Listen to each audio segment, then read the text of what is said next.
Boom. Hello. Ahoy. We're going to talk through because the recent sense making session that we did for Stories from Tech, because because we have a toddler. You weren't there attending, but you would like to Mm. be. I And had major FOMO. oh yeah, So I'm getting my own personal debrief yeah, and let's then we're going to do. share it with people because why not? Why not? So we need to do a little write up of what happened and plan the next sessions 'cause I think it's going really well. I didn't saying straight away going into this, I didn't know what sense making with this sort of data set was going to be like. Didn't know what the answers were going to come out as, and we're just sort of crossing the river by feeling the stones. Um, what you can see on screen right now is the very first session we did. So we'll do a very quick recap of that. And then the very first session, we reminded people of what the fundamental question was that we asked. So when we collected the stories back in October, we asked this question. Your best friend asks you how things are going for you professionally. You tell them about an experience you've had over the past few weeks that sums up what things feel like for you at the moment. Please write what you say to your friend. Hmm. And that was part of a longer collector. So you had a chance to write your story at the top. And then as you went down, you were able to signify what the story meant on some of these triangles. So in my story, the situation was shaped by processes or procedures, tools, equipment, or technology, or people, skills, behaviors, relationships. And you would then say what you thought about Hmm. your story. Several of those. There were also this vibe of the story is positive, very positive, down to very negative. Vibe as in, did it make you jump for joy or run for the hills? Cry Exactly. yourself to sleep. Yeah, all of that. Um, and spoiler alert, it was heavily skewed towards the negative and very negative. I do remember that was quite shocking, wasn't it? How I mean we actually have a whole episode about sample bias and how that comes into this. So bit of a caveat there, but Yeah. it was surprisingly doom and gloom, I have to say. It was, yeah. And there was a that has come up in some of the sense making sessions as well, a question of whether there is that survey effect where only the people with something to say who are a bit disenfranchised and have Yeah, time to fill out right. surveys did it. If you've got the energy to complain about something, then it's quite a good venting hole for that. Yeah, exactly. Whereas if you're just muddling along quite happily, then the motivation isn't there so much. Yeah. Anyway, again, we're just making up stories now for why things happen, Yeah. And which that's is fun. Then that is exactly what we're doing in these sense making sessions is coming up with lots of potential stories, which then give us options to try potentially. Um, so then the next part is these dyads. So dyads are these two-ended sliding scales where there's it's not like a rating. So we're not giving it up to 5 stars kind of thing. It's not one it's is not good, one is NPS. bad. Yeah. Thank God. Thank God. It is just it fits somewhere on these dyads. So my story represents, is this a one-off event or is it the way things are? And then in my story, communication was transparent and direct or oblique or indirect. And then in my story, the ways things played out was in my control or out of my control. So that's all good. And then this will come in useful later. We're going to have to look this up and I'll tell you why later. But how long have you been working in tech design product? What's your sort of tenure so far? Mhm. Then there was this thing where you use a metaphor and they show up in the stories as well. So we start to see these metaphors popping up and the metaphors are really rich. Right, so use a metaphor to describe tech design product culture by finishing the following sentence. Working in this field in 2024 is like, Dot, dot, dot. mm, And then we got two more dyads. For me, things feel like they're getting worse to getting better. And for me, things feel energizing to exhausting. And then there's some demographic sort of stuff like where are you? What's your sort of role based in? What's your level? How are you working right now? And where do you see your role fits in the product trio? This was quite a contentious one, hmm. as I recall. So that's a bit of an intro to that. The very first session we did, I was guided by Jules Yim from the Cadevan Company. So thanks to Jules, she gave some really good counsel on this. I just divided up using the tool the positive stories, the neutral stories, the negative stories, and those two sets of negative stories because there's so many. And the very first thing we did was just have groups go in, read through some of these, and notice themes. And so they stuck themes up in in these stickies here. Once every group had done their themes, we did a bit of a share back, and then we went over and started to think, well, how could we make things more positive? And we started to wonder how we could move around on some of these maps. I won't go into too much detail there, because that was session one, and we've got a whole recording about that, which we can link to. Session two really focused in on one map, which was we spent a whole hour just digging into this one. Mm. And we dug into these three clusters, and this is two dyads that we've done crossed. So on the vertical axis, you're seeing communication was transparent or direct towards oblique or indirect. And so you can see there's a couple of clusters of transparent and a big cluster of oblique. What's interesting, I suppose, there's no one-off oblique, Mm. which I actually hadn't connected before, but there's a gap here, isn't there? And then on the x-axis, we're seeing, is this a one-off event or is this just the way things are? Mm. And what's interesting straight away with this graph, and this is something Jules sort of mentioned, is look, you've got these three sort of reasonably strong clusters of stories. That suggests that there are some assemblages. There's something going on here. An assemblage is. It's like narratives that have caught on. Mm. So emergent narrative that becomes causative in itself. Mhm. We should have talked about that on our recent podcast episode. Oh well, so there we go. It's another topic for another day. Yes, marvelous. So then what I was able to do before the session started was pull out a PDF with some of the stories from these clusters. So you had one link here to this PDF, and then link to a PDF, link to a PDF. And so we had three groups this time, and they went off and read through some of these stories, pulled out themes, and pulled out exemplars that seemed like really good examples of this particular set. So here we've got this set of outliers who see it as a one-off event and relatively transparent. And so you got things like trying to find some solid to hold on to in hurricane level winds. That was the metaphor. Mm. Or reliving the excitement of the early days of the dot-com boom while simultaneously experiencing the fear and pessimism of the 2007 recession. Mm. Which is like, woof, that's a big thing. Um, and so there's a bit of a couple of things there. And then we had this interesting one here. Working in this field in 2024 is like an infinity symbol. All of this has happened before and it will all happen again. Mm. And this was interesting because interesting contrast against the idea this is a one-off event. This is somebody saying, look, this is a one-off event that keeps happening, Mm. which is sort of interesting. Someone else pointed out this isn't all the way over to one-off event. It's sort of here we're looking at, isn't it? So it's not one-off, it's not the way things are, it's something else. That's a bit of a mind melt, isn't it? It is. But that's what's interesting about these is you can start to get lost in these sorts of stories. So that was really fun to see the group who shared that one. Then on the other side, you had this cluster here where it is oblique communication and the way things are. And it was much more negative. There were a lot of vague non-answers that seemed to be the case. Um, this sense of no one held accountable. Sisyphus gets lots of mentions. Uncertainty Mm. is tiring, and I've heard rumors, that sort of stuff. Um, so, oh, this is interesting. People start to add in little markers for this. What do you mean by marker? Well, they've added in like lines joining Mm. stuff up, I suppose. Now, one thing that, and we've got some stuff here, like see, there's some of the exemplars. Never actually succeeding. Sisyphus had it easier. It's a roller coaster with way more valleys than peaks. I've spent 10 hours in the past week navigating my boss's feelings with other people in Oh, the org. Being the Red Queen, running to keep up. God. That's a classic one. We've got a group of people sitting at a very long, large dining table, none of whom speak the same language. We will eat, smile, try, but it will not be a very connected experience. More work than joy. So, yeah, those sorts of things. Right. And then down at the bottom, we've got what should be more transparent and direct communication, the way things are. And here we saw this being a red-headed stepchild to an abusive alcoholic father. Good Lord. It's pretty strong, isn't it? Mm.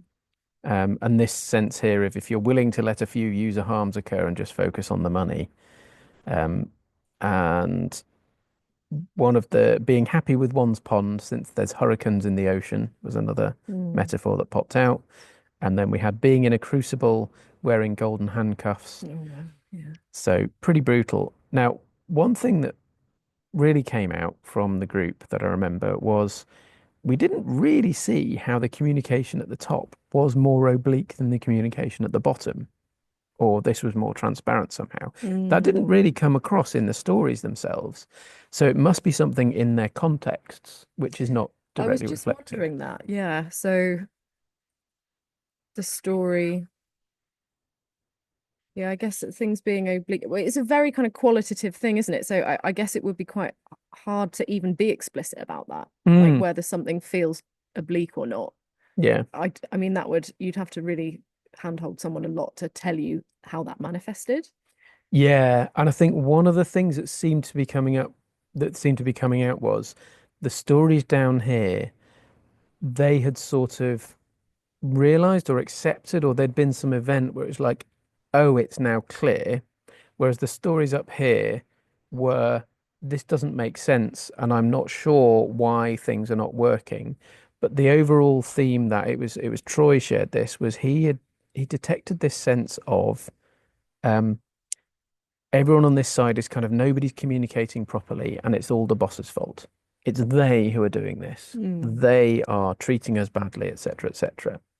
And his take was it's kind of the theory of the case that they're using is wrong. And maybe what we're seeing is a mismatch between what the employees think their role is and what the company thinks the employee's role is. And if you haven't realized there's a mismatch, it just feels oblique and confusing. That reminds me of the podcast that we just recorded Yeah. about how you were presenting a list of experiment ideas. Oh, yeah, yeah, yeah. Yeah, yeah. Yeah. I was like, I brought in specifically to do experimentation, I thought, and then ended up a couple of years down the line in a row with the CPO at the time, who said, "Look, we love experiments, but can't you just list them in the order in which they're going to have impact, and then we'll just do the ones that are going to work?"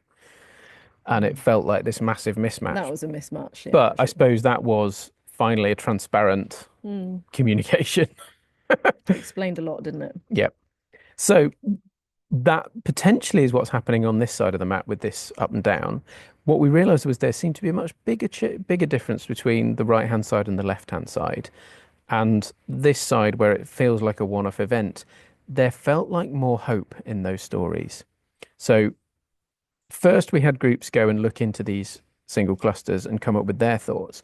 Then we moved all the groups around one space and had them compare what they saw now against what they'd just been reading, which Mm. was really interesting.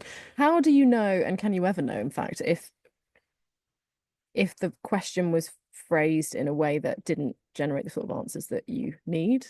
That is another question that's very clearly there. Maybe it's also that people just didn't really understand oblique versus direct. Yeah, that's kind of what Yeah, I mean. So sometimes I guess you can never know, really, can you? yeah, But it's possible. it's possible. It might have been a bad question, um, or an unclear question, but that's okay. I think that's part of the process as well of figuring this out. But that's it. We noticed that there did seem to be a much clearer distinction between the right-hand side of the map and the left-hand side of the map. Not so many people on the left-hand side of the map. That's why one suggestion from Jen was actually it'd be interesting to read these stories as well, so that we just look at left-hand side versus right-hand side Hmm. as a cluster set. Um, Now I know with the SenseMaker tool, the idea is you want to look for things that are clusters because that suggests there is something there. And Right. as So, you yeah, break down the data, if you have less data, you have less chance to see meaningful clusters. sure. So what you're saying is actually the left-hand side of this map isn't really a cluster. It's Yeah, just a lot of little dots that are pretty spread out. yeah, exactly. Um, but there's nothing to say that it's wrong to look at this as a question either, Mm. especially if this has emerged from the process of sense making. We're not trying to hunt for an answer. We're trying to check what might be happening. Now, one of the things, one hypothesis is written here in really big, tenure. Is it just that the people over here have been through this before, and so Mm. they've seen that this is a one-off, and then it'll change? Oh, well, that's very Yeah. interesting. And so that's something where I can go into the tool later and like cluster these and then see how does the tenure compare? Because we have that question about tenure Mm. versus if we look at the cluster over here, say. Right, but you didn't do that in this session. Not in this session, no. Mm. Takes a bit of time to dig Yeah. in. I'm There's not so that. much. There's so many layers to the data, and you can cut and slice it in so many ways. Yeah, I guess a lot of things become evident after the session. You're like, oh, I could have dug into that. Could have looked into that. totally. Yeah, and that was what was really energizing about the session is just more and more thoughts and ideas about what Right. could be going on, I And I mean, we think. should be clear as well. All of this is available. Like you can go and look into it, right? You can, yeah, you can't access this tool publicly, but you can go and look at the full data set in Hmm. the dashboard, which we can put a link to somewhere. We'll keep sharing it somewhere. Um, then the other question that really came out is if the people from the right-hand side were in this conversation, what would they say? What we realized is most of us in the room would have been sitting over here on the left. What was the question again? So is this more of a one-off event or the way things are Oh, what did the generally? sticky say? Oh, the sticky said, The if the pe- people from the right-hand side of the graph were in this Oh, this conversation conversation is in the with the us in the dashboard. room Right. now, Yeah. yeah, Mhm. what would they say? Mm. And again, yeah, shout out to Jen Roselli. She said, well, she could actually, um, she was up for like facilitating something where we get in people and have a constructed, facilitated talk around these themes with people from different settings and different amounts of tenure, say. So I've got a job to dig into the tenure question, and then I voluntold her to make this bit happen, and that was good. So it sounded quite exciting. Um, so we got yeah. Another thought was maybe sharing the stories from the left might help. Maybe we share some of these stories publicly with the world, and kind of you're saying, look, all of this has happened before and would pass. However, even with story, it might be that the people on the left are just callous, grizzled, and that the sort of Hard relate. yeah, yeah. I remember the first time I felt that in a company, and you're sort of there, and there's all these young junior engineers going, "Oh yeah, we could do this thing. It'd be really cool." And be like, but that didn't work last time we tried it. That never works. But then you realize, oh, you weren't even alive last time we tried that. Mm. That was a moment. Um, and you can't necessarily give that experience to somebody. They kind of have to go through it, Mhm. don't they? And then anyone can get defensive and dodge any evidence by saying, "Oh no, it's different this time, Grandpa," sort of thing. Maybe it's interesting if you look at themes or parallels from even further away. So it's not just my experience versus your experience, but let's look at the patterns and cycles of history. And somebody talked about a report that I think you'll be interested in, which is the way that generational values repeat over. I think they said it's a cycle of 4 generations, and you see this like cycle of values shifting. Right, because you get the pendulum swing where there's like an overcorrection against a value that people previously held that is no longer really useful en masse. Yeah, Right. So that's that I yes, I am interested in yeah, that. that was Benjamin who was on his. I think that was Ben who was on his farm with his hawks and his chickens in the bedroom. Thank He you. was awesome. Thank you, Hawkman. So we got some interesting questions here as well. Another thought was, is it that the lower left have experienced this before, or that they're so naive, they're so new that they assume it's a one-off? Hmm. Maybe it's that. And then we had a big question of, well, actually, this is it the one-off mindset that contributes to them feeling more hope because the stories were more hopeful, Hmm. or is it something else and it's not actually a linked sort of causative thing, but just a chance correlation, which you can never really know as well. So there you go. That was some of the stuff we did. We finish off these sessions with these final questions, which sadly we ran out of time, so we didn't get many of these. But we think about one thing you're considering doing out off the back of this. So you're not committing to it, but just hey, what ideas have occurred to you that you'd like to do? What's a question you'd like to consider next time? And what would you change about the session we just did? So Hmm. one person was saying using liberating structures, drawing together to visualize some stories, which would be fun to play with the metaphor stuff. And I'm going to put in the email we send out the art pieces that I've been doing based on the metaphors. Fun with AI. Fun. It's using AI to subvert AI. It's become quite cliched now though, hasn't Yeah, it has a bit. it? But I They think get the point they get across. the point across. I think they have a enough of a twist that they're worth doing, Hmm. I still think. But yeah, Yeah. They're good crack. good crack. And then pestering Jen about a possible facilitated session to move from lower right to lower left. That was Ben. Hmm. Fantastic. I think, yeah, Ben and Jen were gonna take that on, and I offered to help as well. I think we could, that'd be fun to be involved with. And it's a really interesting, like that's a safe to fail probe. We can try some conversations and see, does that shift the vibe at all for people? Does that help at all? Question to consider next time. Tenure or perspectives by generation might be interesting. So, as well as digging into that specific question of does a difference in tenure show up clearly in the data, we could also cut the data, the stories by tenure, Mm. and look at grizzled people versus newbies versus somewhere in the middle and see Right. what are the differences in the And just to stories. check, I've understood what's possible for anyone out there who has access to this versus you. Hmm. So can people explore how tenure relates to some of the other Yes. stuff So through the you free version? through the free version, the dashboard online, you can go in and you can use like you drag your cursor over, or I think you can click on the bar graphs. You can click one bar and Mm. then it filters down to just the stories and the graphs for, say, the people who've been in tech for over 20 years. Then you can in the bottom bar, there's a way to unselect that, Cool. and then you can play with a different one. So yeah, that's a really good question. Then someone's talking about like rank the storiness of the stories, Wow, that's a sentence, isn't it? Rank the isn't it? storiness of the stories. Yeah, and this is we've talked about this before.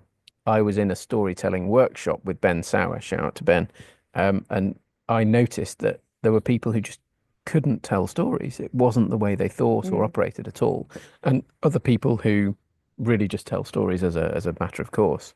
It's not a universal, I would say, which is another interesting challenge with this whole operating model. Like you're all about collecting stories and narratives, but I think you have to come at it a bit obliquely as well. And then two questions. I think this is off the back of what Troy was talking about. How well do you understand how you provide value to the organization, say, and how well does your boss or organization understand how you provide value? Mm. And I think seeing mismatches in this is a really interesting diagnostic as Hmm. well. So that's a fun one to try. And then what would you change about the session? It's good, somewhat unclear what kinds of conversation to have in breakout rooms when there was so much reading to do. Someone shared a really good tip for this, which is scan through about a third of the stories very quickly and then pick like the next one that sticks out as being something good. So Right. you get more out of it that way. Mm. And then maybe bake in a little more time if we get to work on interventions. So now there was a lot of talking about just this one graph, really, which I mean, wow, we spent 45 minutes, I think, just digging into what are we seeing here? What are the sort of patterns? It's I feel like it's an eternal challenge Yeah, in our world, which is you always want more time to talk about stuff because the well goes very deep, doesn't it? it does. It does. But it was quite nice. I think that hour-long sessions are quite doable for people, Mm. and it does compress it so you can only look at one thing. Of course, I was very hopeful, and I'd also prepared part two, part three, and part four. Are you joking? Are you pulling my leg? Oh my God, that's what a brilliant ending to I this. know, but it's just in case we didn't get through all of this. Mhm. But I think these are all interesting ones to look at as well. So this is some tips. I think we might do this one next time. This is really looking at the outliers. So what are these people seeing differently from the main cluster? Mm. And here you've got such a dominant main cluster here and such like a little cluster there, which is interesting to see. Hmm. This is also in that vein of one-off event versus the way things are, isn't it? Whereas over here, you've got this interesting, this is kind of things are getting worse and it's the way things are versus one-off and it's much more neutral. It's not clear that things are getting worse or getting better. Mm. What are these people seeing differently? I think that's really interesting. And here we've got energizing and exhausting. Again, the cluster is in between. It's neither one thing or the other. Whereas the way things are group is clustered as strongly around exhausting, and this cluster in the corner there as well. Yeah, my gut reaction is when people pick the thing in the middle, isn't it because it's just too like it's not maybe the axis isn't the right axis. Could be that. Yeah. It's almost like a they're sort of saying, I mean, there is a not applicable option you can choose as well, which would Mm. take your data out of that plot. But maybe that's also not clear. Um, but yeah, I mean, then it's interesting because on here you're also seeing like there's a little cluster there, but it's not people who've just left it exactly at 50%, is it? Mm, There's a that's set true. slightly more exhausting. May What I'm doing is I'm projecting because when I when I can't be asked to fill in a survey properly, I'll just pick the thing in the middle. Yeah, yeah, that is the standard approach. But yeah, there you go. And then another question that I think is really interesting is again on this map where we see this cluster here who are 100% out of control and 100% the way things are. Hmm. One question there is, can we see more stories at least like this and fewer like those? Or are they really just the same? Is there something different here? Mm. And how could we move that? And then there was a really interesting thought about this is tiny companies versus giant multinational companies. So you've got really big companies over here and it's out of your control. Well, of course it is. That's not surprising. But what about if you're a solo person? So one person, there's a whole line of them at the bottom here who's just one person consultancies, some in control, some out of control. What are they seeing? What are they Oh, seeing about the world? speaking of seeing things, our toddler has just woken up. So I will Yay! say bye for now. Perfect timing. So, yeah, thank you for joining us for this little exploration. I think I've captured everything that was important about the SenseMaker session we did. Just going to scan through the comments that happened. Some of the themes here are, I mean, yeah, here for the chaos warning, like we're figuring this out as we go. And then there's this sense of the most precious resources agency. I think we'll try and pull out these links and share them. Um, and then, yeah, this is interesting. There's a theme of boomers retiring, and then, yeah, people lamenting they haven't retired yet in their mid 40s. Oh, then there's this, I think it came out as we were talking through the patterns of the data, but this victim mindset of, oh, it's them, they are doing this to me versus, well, but it's people who are doing this and I am a people, so I am part of it as well. And somebody shared that classic, the lovely metaphor of you're complaining about traffic. Well, no, you are traffic. You know, you are part of the problem. It's not a problem that's being done to you. Um, and then this is interesting. I would give this, I'm not sure what this one was exactly about. A lot of enforced and systematic control, but without any solutions. And then we've got ideas of generationalness as well, and a lack of apprenticeship, which might have caused an issue. And then we've got this LS drawing together. Oh, this is liberating structures. I think this is Ethan then was suggesting the liberating structures idea. And yeah, that was it. Cool. So we're going to do some more of these sessions soon. Just got to find some times that we can make that work. And yeah, one thing to note is if you are watching this and you're intrigued and you haven't joined in these previous sessions, don't worry about it. You are absolutely welcome to join in. We give just enough um, opening intro that you know what you're dealing with, and then every time it's going to be a standalone exercise. So absolutely fine for you to join as well. With that, thank you very much.